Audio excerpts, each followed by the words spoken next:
Hello there, guys. Welcome back to Younes Talks Football. I hope all of you are doing well today. Oh boy. First thing on a Monday, and we just get bombarded with news and updates and rumours, and it's all kicking off for Chelsea. This is right for Chelsea. There's a couple of things happening elsewhere. I'll get to that at the end. Yesterday, how ironic. Maybe sometimes my mind works in very mysterious ways.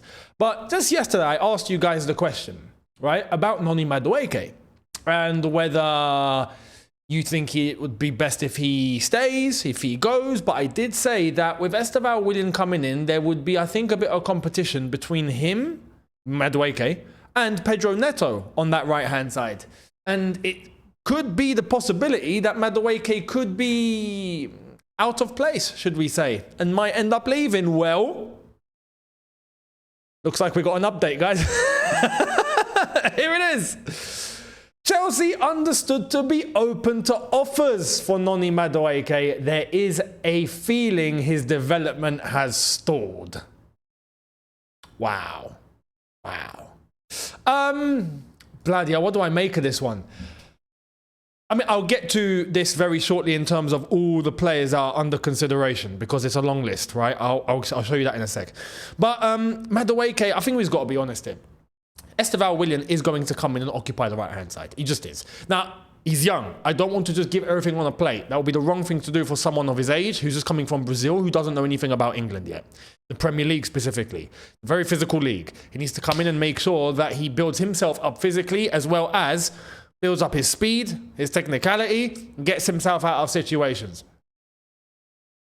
With bearing that in mind, Madueke, it's true, hasn't been brilliant this season, right?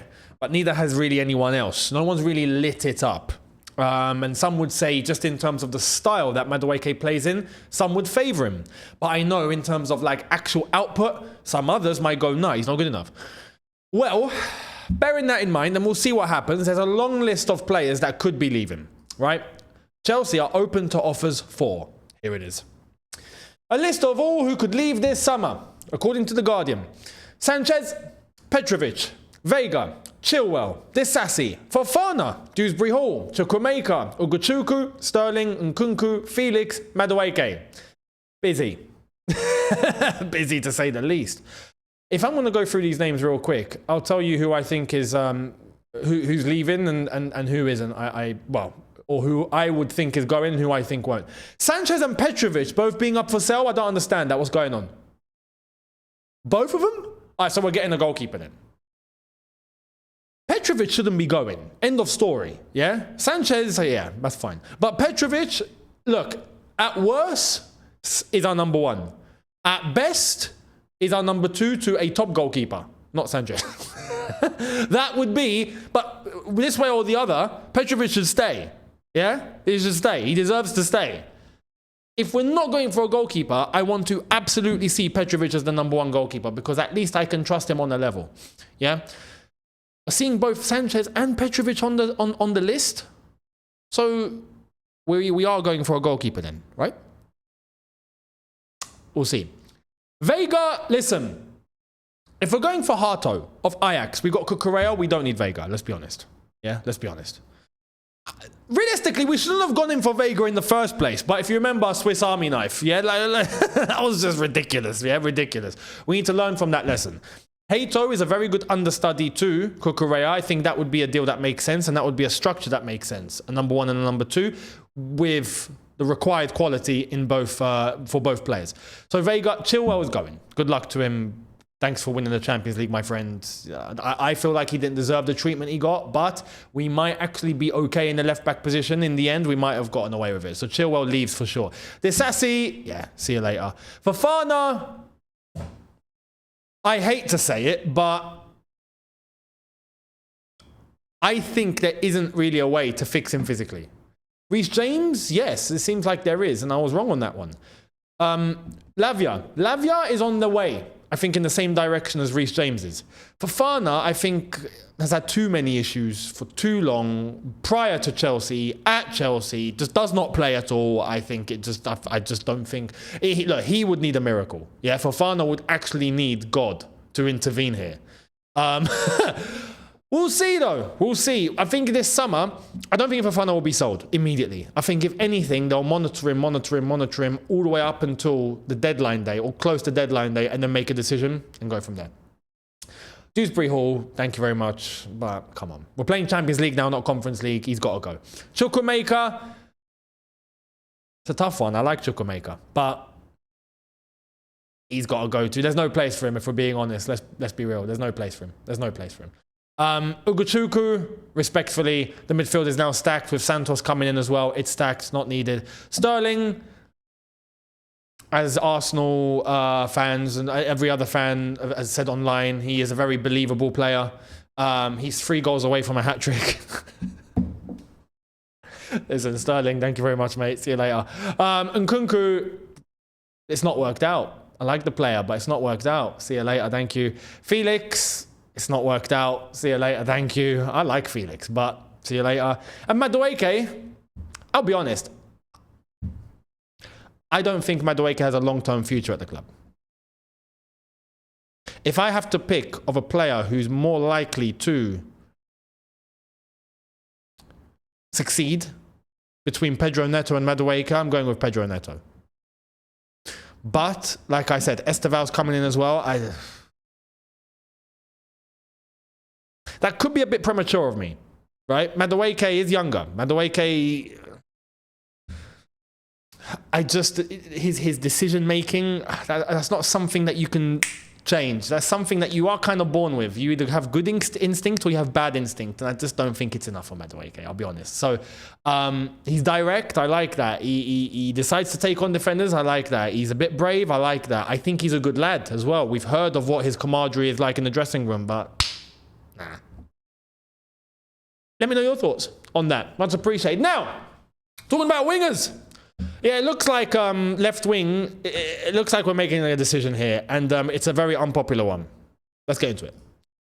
So, breaking, Chelsea are in talks with Dortmund over Jamie Gittens and want the deal done before the Club World Cup. We've got Sasha Tavolieri saying Chelsea Football Club's working at getting first plus as priority before playing FIFA Club World Cup. A new left winger, Jamie Gittens, has always been a serious target, but Chelsea exploring also other profiles. Wait and see. We also have from Dom Smith, Chelsea in talks over possibility of signing Jamie Gittens from Borussia Dortmund. He's been on the list of primary transfer targets for months and would cost in the region of £50 million. A winger is wanted before the Club World Cup. Jamie Gittens. Listen, this is... Jamie Gittens is a weird one. Let me give you some background. Jamie Gittens, 20 years old, has played over 100 games for Borussia Dortmund. He started early, right? Has played Champions League. So he's not, you know, in the unknown, or he doesn't play much, or like, no, he plays frequently, right? And he's played well.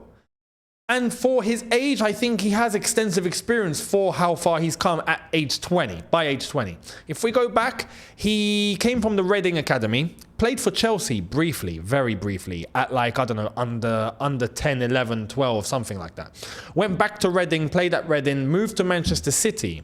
He was part of the 2018, 2019, 2020 Manchester City youth team. We know which players were there too. Cole Palmer, Liam Delap, Romo Lavia. So it's like we're getting the gang back together again, yeah? Maresca was there too. Maybe this is why we're interested. Maybe because we've got people in the club that know him from before, that have seen his development, that have seen him and his trajectory at Dortmund. The problem I have here, Dortmund fans are actually happy that he's going to be let go. Go and look at Dortmund fans' reaction to all of this. They're not complaining. That concerns me. I don't know. I'm a bit worried there. They actually rate Sancho higher. Now, from what I've seen of Gittens, right, and his profile and the way that he plays, he has some really good moments. He's not a bad player. He's a good player. This is where it goes wrong. I think where many Chelsea fans are skeptical. He's not a needle mover. He's not someone that's going to come in for that money. And in that position that we need, I think we need someone that's going to be blockbuster. He's not the guy that fills fans with confidence that he can hit the ground running immediately. He's another, we hope he's going to explode player. He's got all the attributes to succeed. He has loads of potential. He's got a high ceiling. We've heard a lot of that over 3 years. That's the issue here. It's not to undermine the player and say that he's rubbish. He's not rubbish. For me, Gittens, I would have as a second option. You see, in the same way that we have Sancho now, for example, when we're looking for a left winger. If we let go of Sancho, we got Gittens in, but we got a big left winger. Fair enough. Now, that's, again, look, it's the same logic that I had with Hato at left back under Cucurella. I would have Gittens with, for example, Nico Williams. I would do that. Absolutely. I think that would be left wing covered. We're good. But I also have to acknowledge this. This is also something that we do have to take into consideration. I think it's wise that we think a little bit more rationally. I do want to be as logical as possible, right? And I do want to entertain all avenues and see exactly what can be done because, listen, when it comes to being right or being wrong, I think we've all got our fair share, myself included, of some moments where it's like, oh, I got that one wrong. When you look at the left-wing market at the moment, it's not extensive. The names that we've got at left wing that we are touted and rumoured with is the big names, Nico Williams, Rodrigo. Is Rodrigo leaving Real Madrid? That is still pretty unclear. We actually don't know if that's the case. Nico Williams, is he even leaving? Or if he is, there's competition. There's big money there that we got to pay. I would do it. But that's the only, I think, realistic big left winger that is on the market or is possibly on the market. Apart from that, there's no one else available. It's not a big market. This is where, if there's compromise, there's compromise. Gittens, though, does not move the needle. But that doesn't mean to say that he doesn't come in and maybe he hits it running. Maybe he smashes it. Maybe he explodes. Maybe, you never know. But at the same time, it's another risk. And it's another one where we're hoping. And Chelsea fans have had enough of hoping. That's the problem here. You know, and waiting. Or is he going to be good? Is he not? We'll wait and see. We've had enough of those sort of profiles, and that's where the frustration comes from. We'll see. We'll see. But Gittens, he's English. He's homegrown. That's another one. I think we seem to be building up a quota of homegrown players here. I think, I don't know, you know, we might be helping Thomas Tuchel out here and vice versa. He might be ending up, you know, we could have actually a lot of English chemistry both at Chelsea and in the England team if things go really well. We'll see. But Gittens coming in, it's a possibility. It seems like he's going to be the number one left winger choice. Let me know your thoughts on that one down below. Now let's move. There's still more to cover. This is a big video. So here's what Matt Law said. Matt Law on strikers, saying Chelsea like Ekitike and a lot of people in football who are hopeful and are thinking he may have a similar development path as Isak. Sesko seems to be steering towards Arsenal. Chelsea didn't think Yokarz was ready a year ago. Maybe changed now, but high wages and his age factors. Jackson leaving is certainly possible. Listen, on Joarez, I was exactly the same. I remember the early link in 2023. Was it 2024? When we were linked with Joarez, and I was like, come on. Listen, he's playing in the Championship. He was at Coventry. He was at Brighton. That didn't work. What have we got here? You know? But since then, he's actually exploded, right? And he's shown what he can actually do. Now, that's one thing where I know there'll be fans that will look and go, you see? So you got to trust the development. But for a big club like Chelsea, you also have to be sure. Now that he's exploded and he's gone on that path and he has developed, now we can swoop in and take the almost finished article. A player that who's hitting his prime now, so then he can deliver. Now, we're not Brighton. We're not here to just try and develop and wait, you know? You need some of that, but you need to blend it with ready-made players now that can deliver, and then put in some of those developmental players, those young players, to have that balance. PSG have smashed it in that regard. Yokarz, high wages? I'm not so sure. I don't think he'll blow the bank. I just think we've got to be serious and move for him. And I think the concern here is that there isn't going to be a financial return on Yokarz. Yokarz is 27. Yokarz that will move in, and if we were to get him now, we use him for 5 years, he's 32. You're not getting financial return. I'm not looking for financial return from Yokarz. In fact, the financial return I want from Yokarz is him to smash in goals so we win trophies and then make money that way. That's what I want the financial return from Yokarz to be. I don't want to sell the player and make money off him. He's one of those that I would happily leave until the end and go, okay, you can either leave for a little fee or you can end your career here or whatever. That's what I would want. And then the next striker is ready, like Liam Delap. That's the structure that I'm looking for here. So we'll see what happens, right? We'll see what happens. Also goes on to say that Jackson leaving is certainly possible. Ekitike is another one. Ekitike is, look, like Gittens. Ekitike, we've looked at Isak and gone, look at that development. He's on the same path, the same trajectory. And you know what? To an extent, I actually agree. I think Ekitike is on that sort of path. But again, this is the frustration with the Chelsea fan base, myself included, is it's one of those where you're hoping. We're playing Champions League, man, as Ranieri said. We're Champions League, man. Champions League, man. Yeah? We are playing Champions League. I want to win. Flipping win. You know, Ekitike might smash it, but might not. I don't know. The good thing with, if we were to get Ekitike, is that there are options there. There is Delap, there is Gu, but we don't know if he's going over. But it's not like Jackson. To be fair to Jackson, right? I know he's flopped, but to be fair to Jackson, he was put in a situation that he shouldn't have been put in as the one and only striker. Like that was too much for him. That shouldn't have been done to him, and I sympathize with him for that and what he's had to deal with. He's shown he's not good enough, but he was put in a situation. With Ekitike and Delap, that situation is not there. There is some flexibility. They do bounce off each other. That is something that can be looked at and worked on. So fair enough. But Ekitike is another one. Let's hear more about Ekitike. So, Hugo Ekitike is officially out of the France under-21 team. Chelsea's putting pressure on the transfer of Ekitike, who now wants to move to Chelsea. Chelsea like Eintracht Frankfurt's Hugo Ekitike, but see him as too expensive at 84 million. And that I agree with. That is pretty mad. Yeah, 84 million. Come on, guys. What are you doing? Relax. Yeah, pipe down. Pipe down. You know, he's not even a fully fledged France international yet. You're valuing him at 84 million. Come on, guys. Come on. That is where I hope Chelsea make some, you know, compromise or nail some compromise and get that sorted and hopefully not pay that much money for a risk. It's a risk. But the last thing we need to do is throw more money out the window on hope. We're going to put that money, listen, you put it on someone like this.